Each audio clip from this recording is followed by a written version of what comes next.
আসসালামু আলাইকুম guys, welcome to my YouTube channel. ফিরে আসলাম অন্য আরেকটি ভিডিও নিয়ে। তবে এই শুরুতেই বলে দিতে চাই, চ্যানেলটিকে ভালো লাগলে অবশ্যই আপনারা সাবস্ক্রাইব করে দিন। আজকে আপনাদের সাথে শেয়ার করতে এসেছি কীভাবে কুমড়ো বড়ি দিয়ে ডিম ঝোল রান্না করতে হয় সেটা দেখাবো। তো শুরুতেই আপনারা দেখতে পাচ্ছেন যে আমি কিছু পরিমাণ পেঁয়াজ কুচি ও ডিম ভেজে নিচ্ছিলাম।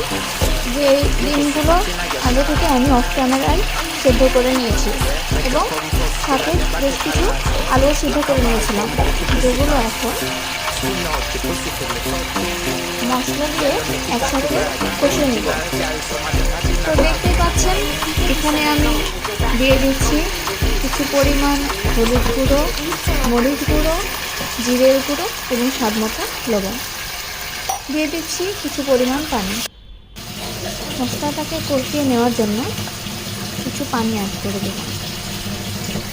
তো এর পর্যায়ে দিয়ে দিচ্ছি আগে থেকে ভেজে রাখা কুমড়ো বড়ি।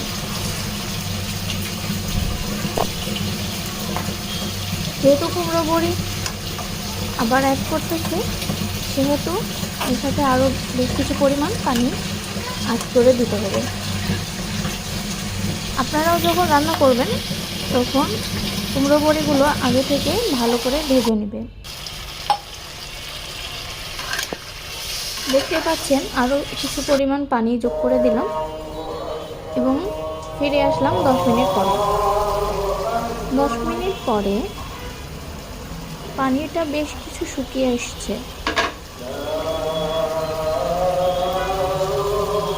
এখন সামান্য পরিমাণ নাড়াচাড়া করব, যাতে সবজিগুলো ভালোভাবে নরম হয়। তো যেহেতু ডিম ঝোল করছি, তাই আরও বেশ কিছু পরিমাণ পানি দিলাম, যাতে সবজি এবং ডিম, কুমড়ো বড়ি ভালোভাবে সেদ্ধ হতে পারে।